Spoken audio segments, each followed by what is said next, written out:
بسم الله الرحمن الرحيم aad iyo aad ayaa umahadsan tihiin imaashiina aad igu timaadeen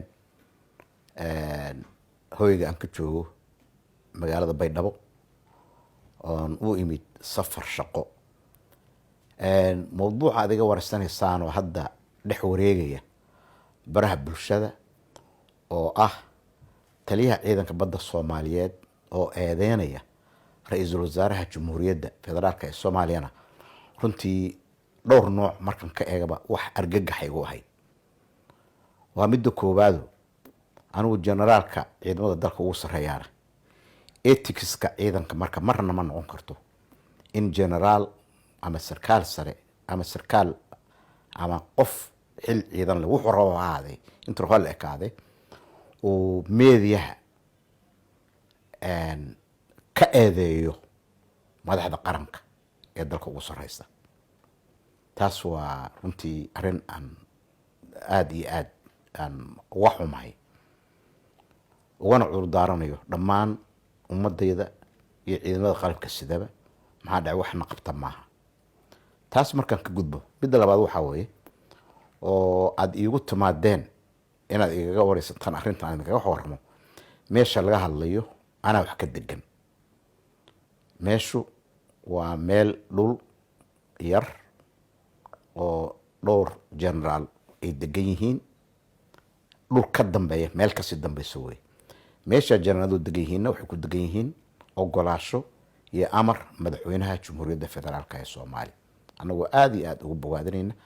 waxayna u badan yihiin kulli jaranno shaqo badan soo qabtay dalkaana ka soo shaqeeyay. mudnaana in la siiyo abaalmarintaas iyo hooy maadaama ay in badan dalkan usoo shaqeeyeen oo dhulkaas loogu deeqay amar madaxweyne in ay ku noolaadaan. dhulka hadda laga hadlayo oo la iga tusay clipka aad iga tusteen dhulkaas waa dhul annaga naga dambeeya oo yar waana bad xeeb waaye maana dhul ahaan u ahaa ma ahayn. dhulku wuxuu ku dhammaadaa guriga anigu aan deganahay ayuu ku dhammaadaa dhulka rasmiga. waa dhul ka hor yaalay xeebta iyo safaaradda Turkiga dhabarkeeda dambe meel u dhaxaysa ku yaalla. waa ogaanshahayga iyo taariikhda aan dalkan ku aqaano horta dhulkaas dhul ciidan ma ahayn. ciidan ma lahayn. marka hore waxay ahayd dekeday ka tirsanayd. dhul caadigu iska ahaa. waa tii dhulkii dekeda loo qaybiyey safaaradda Imaaraadka iyo safaaradda Turkiga. qaybta safaaradda Turkiga ay degan tahay waxaa waagi hore ku ooli jiray taliska ciidanka badda Soomaaliyeed. hase yeeshee xukuumaddii kacaanka intay jirtay ayaa laga wareejiyey lagana dhigay taliskii ciidanka badda Soomaaliyeed meesha hadda loo yaqaano Mariina loo yaqaano oo aad wada garanaysaan oo degmada Kaarana. xafiiskii taliyaha iyo taliskii ciidanka badda Soomaaliyeedna halkaas ayuu ka yaala asagoo guri 3 ilaa 4 dabaqa dhul weyn haysta ayuu ku yaala halkaas degan. taariikhda marka horta sidaas weeye.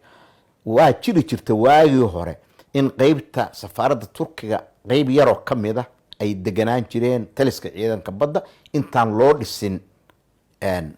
muxuu ahaa dhismaha weyn iyo muxuu ahaa hoyga taliska ciidanka badda Soomaaliyeed ay ku shaqeynayeen. haddii maantay ay ujeedadu genuine tahay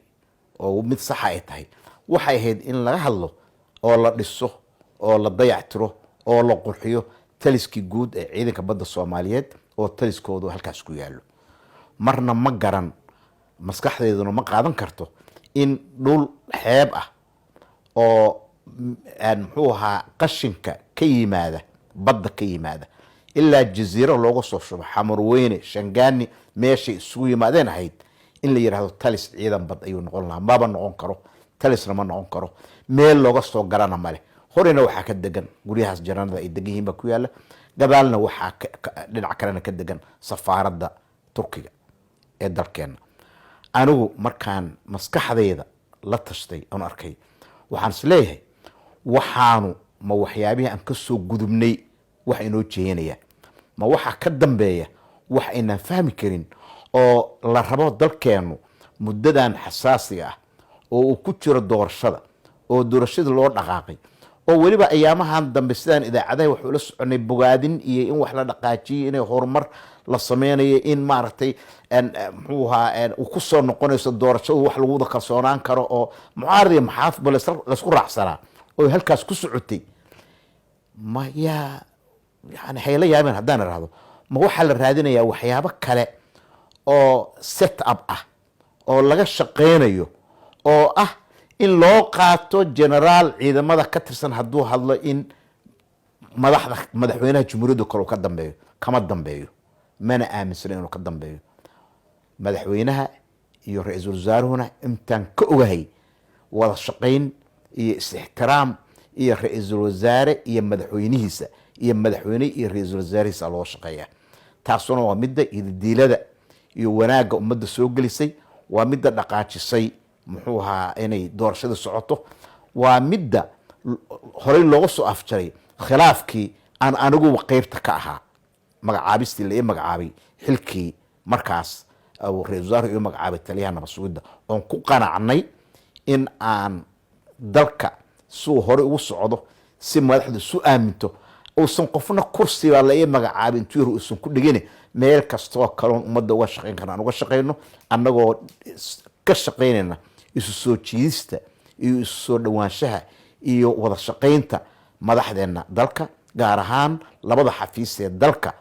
madaxweynihii ugu sarreeyay dalka iyo ra-iisul wasaarihii oo executive-ka ama fulintii dalka ugu sarreeyay waxaan leenahay qof kasta oo ay dhici karto in uu isleeyahay in ay layska hor keeno iska horimaan mayaan soomaaliyana aqbali mayso caqliga wanaagsanna aqbali mayo madaxweynaha jamhuuriyadda aqbali mayo ra-iisul wasaarahuna aqbali mayo qofkii taas ku fakarayo canuuftaada dib u liq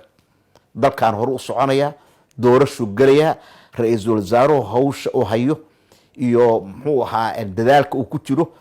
ayuu diyaar u noqday inuu u eedoobo dalkan siduu u gaarsiin lahaa doorasho madaxweynaha jamhuuriyaddu wuxuu si cad u caddeeyey in uu ku garab siin doono gacanna ku siin doono ra-iisul wasaaraha jamhuuriyaddu inuu xilkiisaas guto qofkii danay ka haysow ka bax wallahi kuma qaado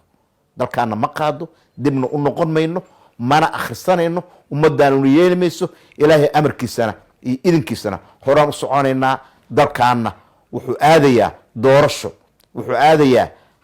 wadadii keliya ee horumarka iyo is-aaminka oo ah in doorasho la aado qofkii dalkan dan ka hayso inuu doorashadaas ummadda soomaaliya ugu qaban karana asagoo sharfan oo qiimaysan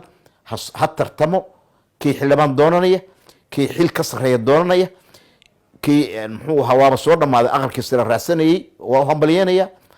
hawshu yaysan marna inaga gelin in madaxdeena la isku gargaraaco madaxweynaha jumhuuriyaddu waa madaxweynihii ugu sarreeyey jumhuuriyaddan